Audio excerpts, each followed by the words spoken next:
என்னை அடிமையாக நீ நடத்த நினைத்தால் உன்னை அழிக்கும் பேராயுதமாக நான் மாறுவேன். புரட்சியாளர் நல் அம்பேத்கர். எனக்கு ஒரே ஒரு ஆசை தான், அண்ணன் ஆட்சி அதிகாரத்துக்கு வரணும், இல்லையா அதுக்கு முன்னாடி நடக்கணும். இந்த மாணவர்களோட கம்யூனிட்டி சர்டிஃபிகேட்டை பார்ப்பேன். நான் எல்லா மாணவரோட கம்யூனிட்டி சர்டிஃபிகேட்டை பார்ப்பேன். அதில் ஒவ்வொரு முறையும் ஆதி தமிழரோட இடத்துல ஆதி திராவிடர்னு வரும். ஆதி திராவிடர், இந்து பல்லர், ஆதி திராவிடர்னு வரும். ஆனால் தெலுங்கை தாய்மொழியாக கொண்டவங்களோட சர்டிஃபிகேட்டில் என்ன வரும்னா ஆதி தமிழர்னு வரும். தமிழனா இருக்கிற இவனை ஆதி திராவிடர்னு வரும். இந்த கருமாந்திரத்தை மாத்தாம, இந்த கருமாந்திரத்தை ஒழிக்காம விடிவில்லடா. இதை ஒழிச்சு கட்டணும். இதை வேற வழியே இல்லை. அதிகாரம் வந்தால் தான் இது அத்தனை சாத்தியம். அதுக்காவது நாம் தமிழர் கட்சிக்கு நீங்க வாக்களிக்கணும். ஒன்று. இரண்டாவது, கிட்டத்தட்ட 44 தனி தொகுதி பிளஸ் 2 46 தனி தொகுதி, 46 சட்டமன்ற உறுப்பினர் ஆதி தமிழர்கள் அங்கே சட்டமன்றத்தில் இருக்கிறாங்க. என்றாவது ஒரு நாள் இந்த சட்டமன்ற உறுப்பினர்கள் இந்த ஆதி தமிழர் மாணவர்களுக்கான கல்வி ஸ்காலர்ஷிப்பை பத்தி மத்திய அரசு, பிஜேபி அரசு தொடர்ச்சி அதை குறைச்சிக்கிட்டே வர்றான். ஒரு நாள் இந்த சட்டமன்ற உறுப்பினர்கள் சட்டமன்றத்தில் இந்த மாணவர்களோட ஸ்காலர்ஷிப்பை பத்தி இது நாள் வரைக்கும் நான் பார்த்ததும் இல்லை, அவங்க பேசி கேட்டதும் இல்லை.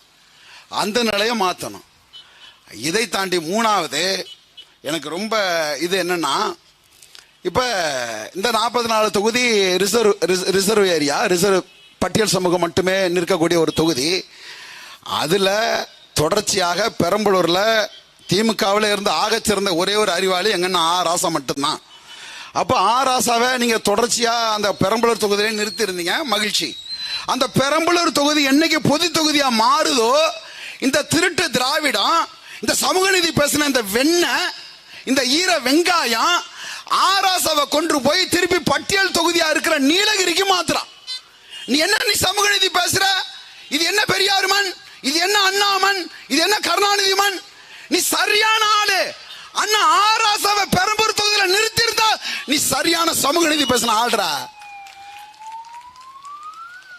ஒரு இடத்துல கூட இல்ல.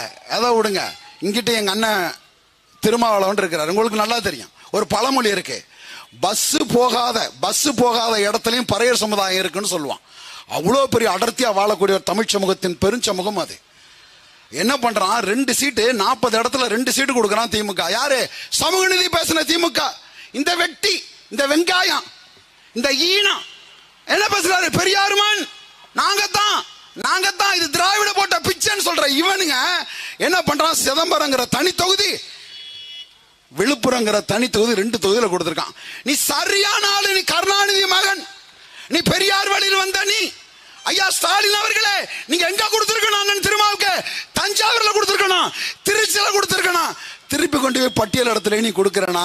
நீ என்ன சமூக நீதி? யார் இதை மாற்றுவார்? இது யாரை மாற்ற வேண்டாம்? அண்ணன் சீமான் தாண்டா தனி தொகுதியில பொது தொகுதியில ஆதி தமிழரை நிறுத்தி தமிழ்நாட்டில் இந்திய நிலத்திலே ஆக சேர்ந்த புரட்சியை நிறுத்தினது நாம் தமிழர் கட்சி. அதை எங்களை உத்து நோக்குங்க. வேற அரசியல் இல்ல. அந்த திமுகவுக்கு அரசியல் இல்ல. அப்ப இதுகளை ஒழிச்சு கட்டணும்னா உங்களுக்கு இருக்கிற ஒரே வாய்ப்பு நாம் தமிழர் தான். வேற எந்த வாய்ப்பும் இல்ல. அதை நோக்கி நீங்க பயணிக்கணும். அப்பதான் அது அழகா இருக்கும். இவனுங்க அதுவும் இந்த வட மாவட்டங்கள்ல, ரொம்ப கிராமங்கள்ல வேறுண்டு இருக்கு இந்த சாதிய உணர்வு, ரொம்ப வேறுண்டு இருக்கு. அம்பேத்கர் சொல்லுவாரு, caste is a mental state பாரு, மனநிலை, மனநோய் அது. இந்த கிராமங்கள்ல வட மாட்டவங்களை அடர்த்தியா இருக்கக்கூடிய பறையர் சமுதாயத்தையும் படையாட்சி சமுதாயத்தையும் சொந்த சமுதாயத்தை பிரிச்சு வச்சு இதை ஆண்டுகிட்டே கொண்டு போயிட்டு இருக்கானுங்க. இதை உடைக்க முடியா. அந்த விக்கிரவாண்டி இடைத்தேர்தல் இதை உடைக்க, என் தங்கச்சி உடைக்க முடியா. உடைச்சி எடுக்கும், அதை உடைக்கணும், அதை மாற்றணும். அதான் புரட்சி. அடர்த்தியா இருக்கிறாங்க. ரொம்ப ஒஸ்ட்டுங்க, ரொம்ப மோசமான ஒரு மனநிலை இது, சாதிய மனநிலை. அதுதான் தமிழ் சமூகத்தின் ஓர்மையை கெடுக்குது. தமிழர் ஆட்சி அதிகாரத்தில் வரக்கூடிய தடுக்குது. அதை மாற்றணும். அதுக்கு தான் அண்ணன் நீங்க நல்லா பாருங்க. தமிழ்நாட்டிலே ஒரு அரசியல் கட்சி தலைவரோட மாலை நேர அந்த பொதுக்கூட்டம் என்பது ஆக சிறந்த பொலிட்டிக்கல் சயின்ஸ் கிளாஸ் ரூம் மாதிரி இருக்கும்.